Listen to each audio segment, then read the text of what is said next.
I would move back to Barbados if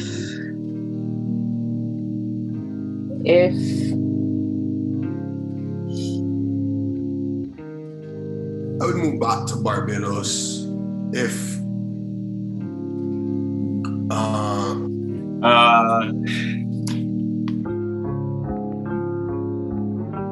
That's a tricky one. I left for reasons.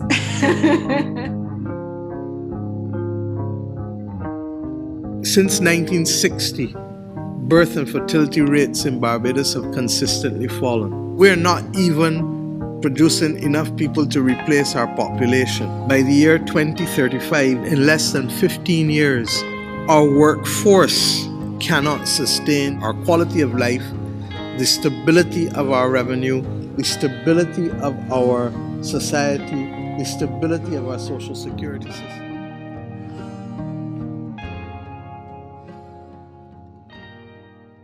Barbados should have 80 to 100,000 people more. We have to take it seriously, be concerned, and ensure that we get this right. And in getting it right, we need to make sure that we do not alter the essence of who we are as a people. The time for real conversation has now hit us.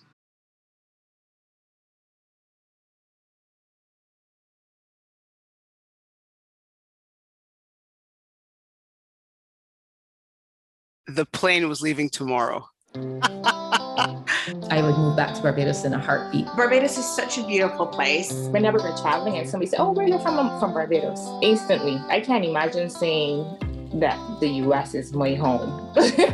Yeah, I'm ready to move back home. I went home in December for a month, right? I went spearfishing and I'm sitting on the boat and I'm cleaning my catch and the sun is setting and I'm just like, this is what life is supposed to be about. You know what I mean?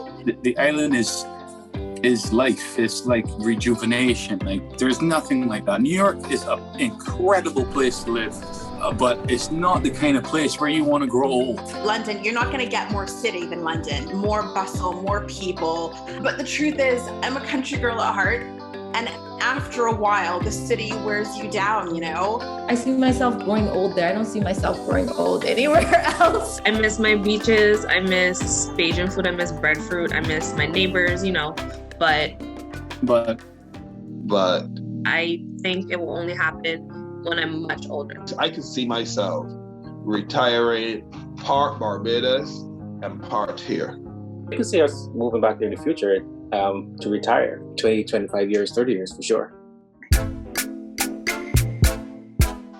The way I would want to practice is kind of not present in Barbados right now. There was a midwife who was there who I kept in touch with for a long time, and she was trying to get the birth center restarted again.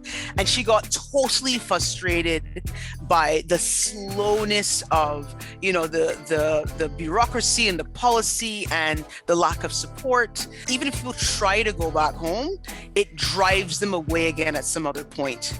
2 years ago, I was really strongly considering going back. We went there, looked around, meeting people in the healthcare system, and I kind of said, no, I'm not winning from a career perspective. Like, I think most Bajans don't know that we don't actually have the right to health enshrined in our constitution at all, right? That's a real problem. And then we don't have actually either the legislative instruments to fall back on, or even the kind of moral outrage for that, the sense of this is what we deserve as a population to fall back on, to really kind of come up against what is happening to the health sector. I did a comparison between the Finnish school system and the Barbados school system. And all the kids were like, and when you teach 11-year-olds, you're like, imagine at the end of this year, before you get to go to middle school, you have to do this super stressful exam. And those of you who don't do so well, you get to go to the shittier schools where people will judge you for the rest of your life. I also run a small business. We just launched yesterday in Barbados, but getting products, getting containers, it's been a headache. A lot of the things I need, while they are Caribbean and African based, it's easier to get them shipped to my apartment in Houston than to get them in Barbados. You see the lost potential. You see people lining on blocks that could do a lot more than the island is asking them to. Barbadians are very conservative by nature. You ask these people anything under the sun, they could give you an intelligent answer to it.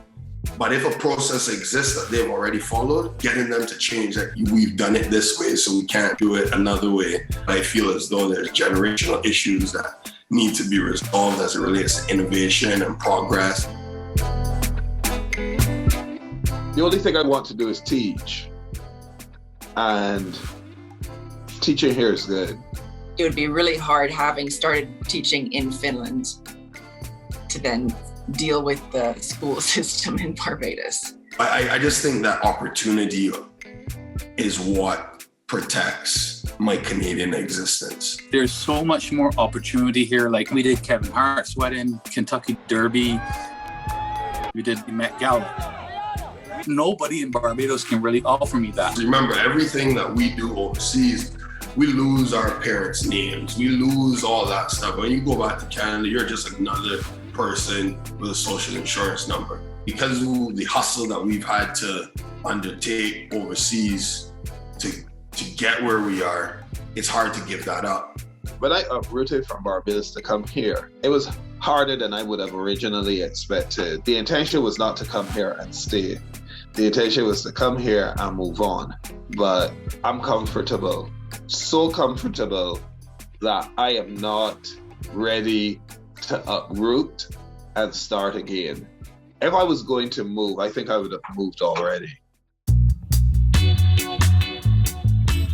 I think one of the challenges of living in diaspora is to figure out how to be connected enough that you can actually return and be useful. If I could know that there was going to be some, avenue to impacting change, and it doesn't have to be major change. That's where my heart is in building the power of people to help influence the policies and practices that affect their daily lives. So that for me is where I would most want to be in Barbados, I think. If I move home, I want to either be in a position that is helping to create jobs, or I'm bringing a business back with me that results in jobs being created.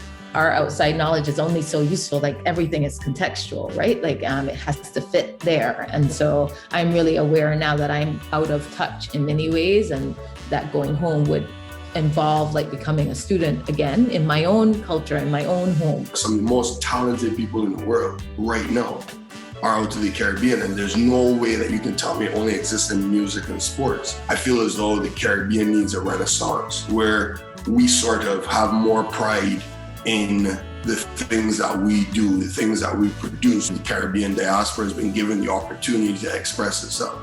No one really truly understands what it means to be a Bajan living in Toronto, and that longing, or that how do you even explain what it means to be home? Unless you talk to another Bajan.